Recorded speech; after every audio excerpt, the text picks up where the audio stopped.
Nguhaye ikaze kandi mwifurije kugubwa neza udahwema kubana natwe kuri umuyoboro wacu ndetse wanyu Nathaniel hafi ya Bora, kandi mwifurije kugubwa neza aho uhereye. Amahoro y'Imana n'abane nawe. Wowe wishimye ni byiza, hanyuma hari n'abababaye kandi bababajwe n'umubiri, bafite ibibazo by'uburwayi bitandukanye. Abo nabo Imana y'amahoro rwose ibasange, nabo ibarebe kandi babone gusubizwa. Naje rero kugira ngo tuganire.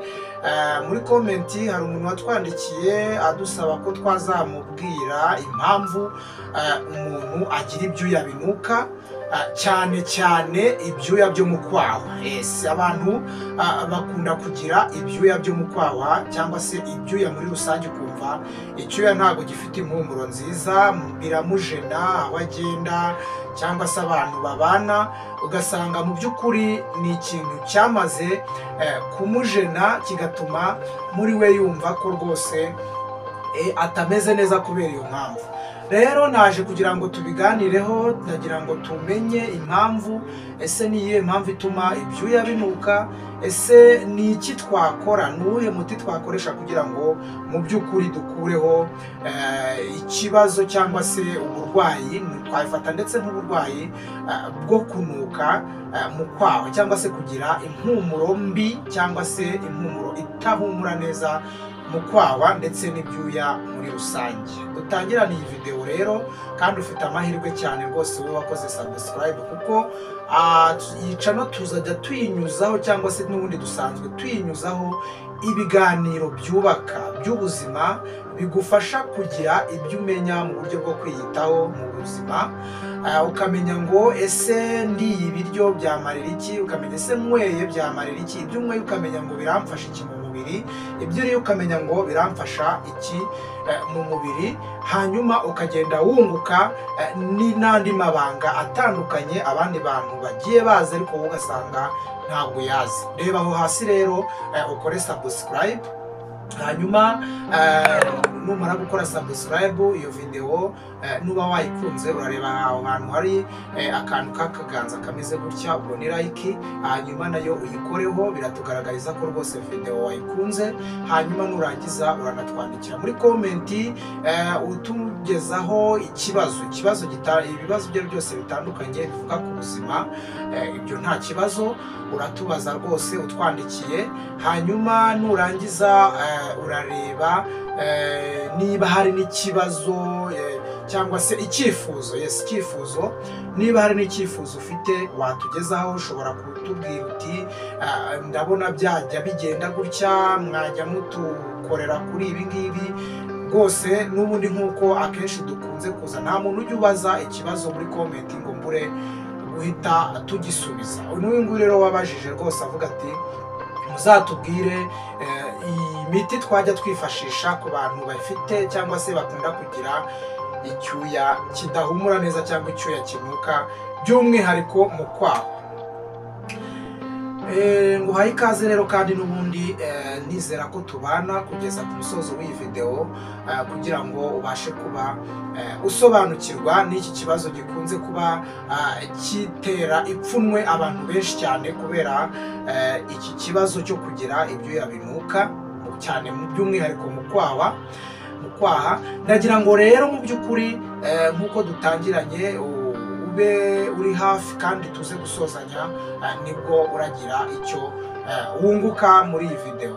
Ubundi mu busanzwe abantu benshi babira ibyuya, kandi kubira ibyuya ni uburyo busanzwe, kandi nta umuntu utabira n'ibyuya buriya akenshi nta nubwo umubiri we cyangwa se uruhu rwe ruba rukora neza. Imikorere y'uruhu rwe ntabwo iba imeze neza, kubera ko murabizi neza ko kugira ngo umuntu abire ibyuya ni ukubera yuko uruhu rwe utwengeho tuba turi open. Ngo ntabwo turi open byo kuvuga ngo turarangaye. Nimvuga utwengeho turi open, ni igihe uruhu rwe rufite isuku, kandi akaba akunda gukoresha mu by'ukuri ibintu bitandukanye. Urabizi hari imirire ifasha uruhu kumera neza, rugakweduka, hanyuma na twa twengeho tukamera neza, ku buryo umuntu igihe akoze siporo cyangwa se igihe bibaye ngombwa ko umubiri we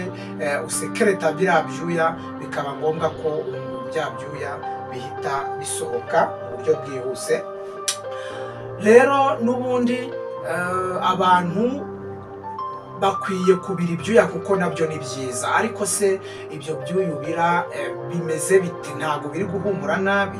Ese ibyo byuya uri kubira ntabwo biri kukubangamira? Ibyo rero nibyo ngira ngo twiganirireho, hanyuma twungurane ibitekerezo, twige, kuko n'ubundi iri ni ishuri kandi tugomba kwigiramo uburyo twafata umubiri wacu, ndetse n'uburyo twagenda twifata ku gihe tubonye umubiri wacu ugize ibibazo bitandukanye. Ubundi nk'uko twari tubivuze, umubiri ugomba gusekereta ibyuya, ariko ibyo byuya se bigomba kuza bihumura biti? Ubundi kugira ngo umubiri w'umuntu cyangwa se umuntu abire ibyuya bifite impumuro cyane mu kwaha, buriya cyane niho turi bwibande, kugira ngo bya byuya bye bize kuza bitanuka cyangwa se bidahumura nabi,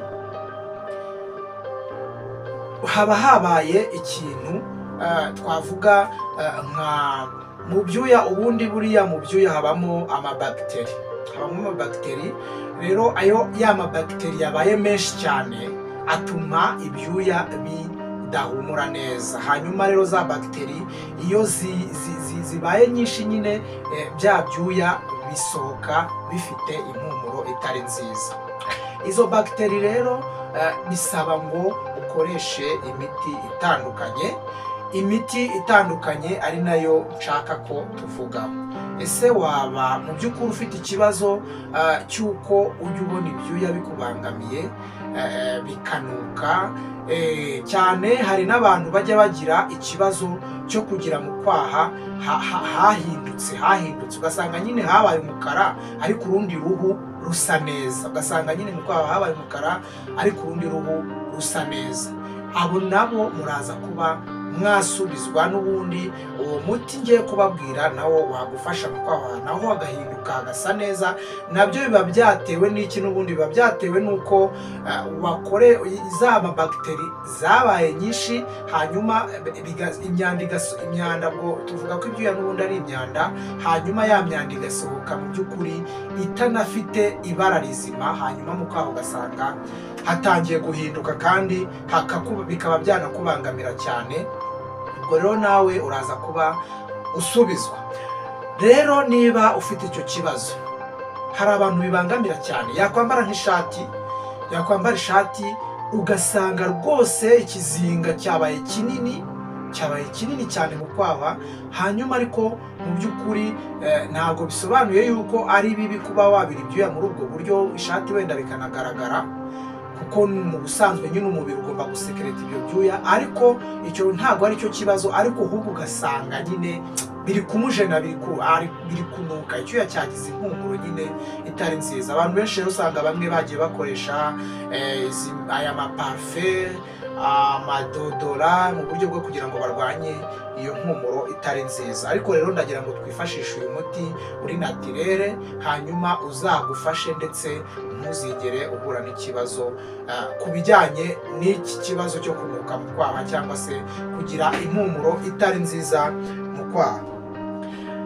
Ifashishe rero icya mbere, ngiye kuvuga uburyo bugera muri butatu uzakoreshe ubwo ubona buzagukundira. Ubwo buryo buzagufasha cyane. Icya mbere, uzakoresha icyo bita bicarbonate. Wenda ntabwo wahita wumva ibyo ari byo, ariko ubundi bicarbonate ni capamandazi abantu barayizi, ni kiriya kirungo bakoresha mu mandazi. Iriya ni bicarbonate original cyangwa se bicarbonate nyayo. Iriya uzayifate, hanyuma mu kuyifata uzayivange n'utuzi dukeya cyane tw'akazuyazi, hanyuma bimere nk'aho bibaye akantu k'igikoma cyangwa se kakondo kagize.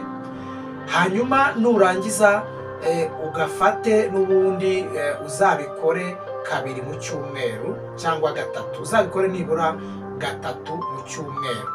Uzafata rero iyo bicarbonate ubwo ni ya cupamandazi n'ubundi ushyiremo twatuzi, nurangiza usige mu kwaha, usigemo neza no mu kundi kwaha usigemo, hanyuma nyuma y'iminota 15 wongere ukuremo, hanyuma ubikore kabiri ku munsi, ubwo mu gitondo na nimugoroba, ubikore nibura 3 mu cyumweru.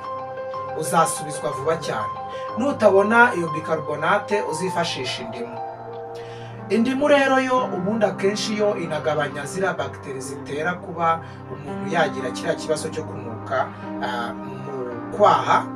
Urayifata indimu, icyiza nuko y'amazi uteka yo kunywa, kamuriramo indimu nibura muri litiro 5, niba utetse akabido ka litiro 5, 5 litiro, fata iyo ndimu uyikamuriremo, ujye unywa y'amazi ariko ushyiremo igisate kimwe cy'indimu kugira ngo itaba nyinshi, ikaba yanatuma wenda niba udashaka kunanuka ugasanga wenda wahita unanuka vuba. Icyiza rero fata iyo amazi ujye unyuzamo, unywa amazi arimo indimu, aragufasha mu kugabanura za bagiteri zituma icyuya gisohoka kinuka. Hanyuma nurangiza iyo ndimu rero urayifata, wirinde kuyifata. Hari abantu nabonye bamwe na bamwe bafata indimu bakayisatura bagakuba igisate cyayo mu kwaha. Abo bantu baba baramaze kumenya neza rwose ko ari umuti, ariko ntabwo ari byiza gukoresha mu kwaha ukubamo, kuko mu kwaha tuvuga urugero wiyogoshe mu kwaha ushobora gukubamo bitewe ko haba hari udusebe tuba tutagaragara. Tuvuga urugero wiyogosha uwo munsi ugahita ukubamo indimu, ntabwo ari byiza yuko wahita ukubamo indimu udusebe tutarakira cyangwa se hataramara nk'iminsi. Ariko ibyiza ni uko wifatira utuzi dukeya ugashyiramo indimu iri konsantere, warangiza ukajya ufata agapamba cyangwa se ukoga mu kwaha, ukabikora nabyo n'ubundi 3 mu cyumweru, kandi n'ubundi unywa na y'amazi. Ibyo bintu nabyo birafasha cyane kandi nzi neza ko bikora.